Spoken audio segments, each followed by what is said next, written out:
Well, the threat to federal food subsidies appears to be over, but it may have all been worth it so that you could hear this story. I'm Scott Ott with Bill Whittle and Stephen Green, and this episode of Right Angle is brought to you by the members at BillWhittle.com. Well, gentlemen, as you know, 8 Democrats defected and made it possible to stop the so-called government shutdown. And the big threat that was being waved over the last several weeks was to the Supplemental Nutritional Assistance Program, previously known as food stamps. But there's a story in the New York Times that the Times meant for me to understand in one way, Stephen Green, but I understood it in a different way. And this story is that among the Blackfeet Nation of western Montana, so this is a Native American tribe in western Montana, they decided to step in during the threat to the SNAP funding because 1 in 4 Native Americans and Alaskan tribe members are actually in the SNAP program. They stepped up and decided that they would harvest a few of their bison from their herd. They have about 600 bison in this herd, and they normally harvest 4 bison every month to take care of the elderly, or as they refer to them, their elders in the tribe or the nation. And they harvested 18 of this herd of 600 bison, Steve, and they fed some 2,300 families with about 3,000 pounds of hamburger meat. And then there were some other supplies like Spam and milk and fruit and vegetables that they included with these deliveries. And you didn't have to be on SNAP in order to receive these. You just had to want them or need them. Stephen Green, maybe it's just me, but this act of self-reliance on the part of the Blackfeet Nation stirs my heart. Mine too. And you know what? That's the real America. This is how we used to do things. There's this conceit on the left that morality comes from government. It doesn't come from God. It doesn't come from the Bible. It doesn't come from reason. Morality comes from the government. That a moral act doesn't count unless it was a government program. So food stamps, that is a moral virtue, even though you didn't have to do anything. The money came out of your paycheck. It went to Washington, and it came back in the form of a debit card through a state or local government, however that works, that somebody then uses at the grocery store. Your connection, your actual act of virtue is nil. But, this is this great program. The government. And the same thing in medical care. When you can find examples of this. I see them on Twitter all the time. The old lady on the corner breaks her hip, and the neighbors pitch in to help her. And you see people online complain, why did her neighbors have to do that? Where was the government? And, well, the government's supposed to be, building stealth bombers and aircraft carriers and stuff. We're supposed to take care of our own. We're Americans. We're the most charitable, giving people in the world, and we always have been. I think that probably comes from our frontier beginnings, where if you didn't help one another, you didn't live. And I love that. It's very American. It's not at all European. It's part of what makes us so distinct. And there was an article written by a friend of mine, a colleague of mine over at PJ Media, Ashley McCulley, who was talking about all the things she's learned as a Marine wife and all the traveling and rebasing and redeployments that they do. And she takes pride in the fact that she can cook a variety of things. She can can things. She can preserve things. She can do all of these things.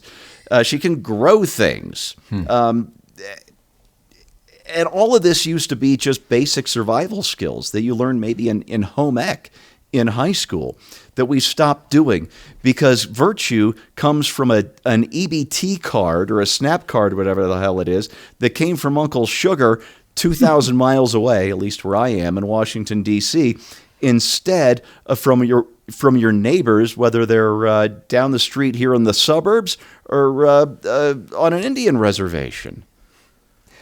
Bill Whittle, there's a quote in this story about, and from the New York Times, where it says tribal officials said it was only fitting that bison may now become a lifeline to help them endure the longest government shutdown in American history. They love that phrase, the longest government shutdown in American history. And then there's this quote by a guy who's a member of the Blackfeet, whose first name, he's responsible for the herd. His first name is Slew, S-L-E-W. Anyway, he says, buffalo means life. Throughout history, the buffalo provided everything. You can survive. And then they go on in the story to say, they were describing these two men who came out to harvest the buffalo, and they said, working quickly as a biting wind raked the rolling plains, they cut up the bison, giving the animals heads, hides, and tongue to the tribe to use for ceremonial purposes. And I was just like, the dignity of this, and how it exceeds anything that could come from SNAP. And when you see what so many people were buying with SNAP benefits, just colas and Cheetos and things, there's that. So let me just give you my first thoughts on this. When you first started on this story, I was reminded of like a day or two after 9/11, where an African tribe had donated, I think it was like 4 or 5 cows, given to the United States to help us after the attack, and that was a significant portion of what they owed. And I remember feeling like, that kind of makes like all the foreign aid that we've sent there worthwhile to me, because I'm certainly not looking for worship, and it's not even so much that you're expecting gratitude, but it sure is nice. It sure is nice when somebody shows the same concern for you that you've been presumably showing for them over the years. And so I thought that was a really moving thing as well in the days after 9/11 that they would do that. And as far as the dignity thing is concerned, the thought I had was, well, first of all, they have 600 bison. When I was a kid, I don't know that there were 600 bison left. I think they were down to like 400 or 200 or something like that. Wow. They have made an astonishing recovery. Bison meat, I have heard, I've not tried it, but I've heard it's very, very good for you. It's lean and so on. I put it in my chili. It's got a great punch. I love this stuff. So where I went after this, where you're talking about dignity and self-reliance and so on, it seems to me that this tribe could become self-sufficient and not need SNAP benefits if this were to be turned into something that was just a little bit more energetic. I mean, if they were to increase the size of their herd, they would be able to feed the people that were on EBT when the EBT restarts. Because the problem with EBT is not that people are getting free food. The problem is that they come to depend on the free food. And it's the dependency that's the problem. Okay. And it just makes me wonder if this, because I agree with you, I think it's a really touching example. It seems like the fact that you had to do this in an emergency should inure you to the idea that this can happen again, and perhaps maybe think about a way to make this something a little more permanent. By the way, as for the buffalo herd, they were nearly extinct at the end of the 1800s due to government-licensed overhunting. However, the herd has made a sharp recovery and now numbers, out west anyway, they think there are some 400,000 bison roaming the American plains, wow. Some of which, of course, are in private ownership, but it's now, bison meat is now an industry that Steve has availed himself of, as well as I have on occasion. You don't even have to go anywhere fancy. The local Safeway 3 minutes from here has bison. It's great. Another interesting point about this story, I thought, was it was kind of a photo essay with stories in between. So as you scroll through the story, you see pictures. I thought it was interesting that the New York Times did not flinch at putting pictures of guys dressing out a bison. So there are guys there with, the knives, and they are separating the hide from the meat. And so I actually thought that was good on the part of the New York Times. It's like people should see how meat That's right. is made. So they're doing that. They, as far as I could tell in the story, they only talked to one person who was a recipient of this meat. And as it turns out, she's not on SNAP. However, the tribe did not restrict it to people who were on SNAP. And this is a 68-year-old woman who has an evocative name, Denise Heavy Runner.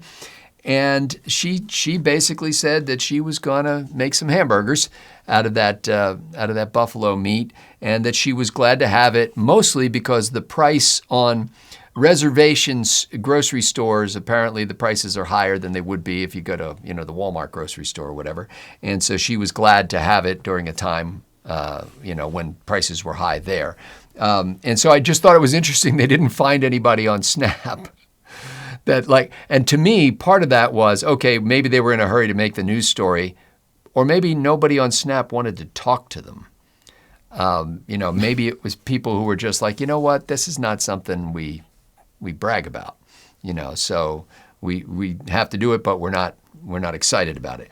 In any case, I just think when you see the capabilities of people in time of crisis, and, to quote that old Rodney Atkins song, people came from miles around just to help their neighbors out.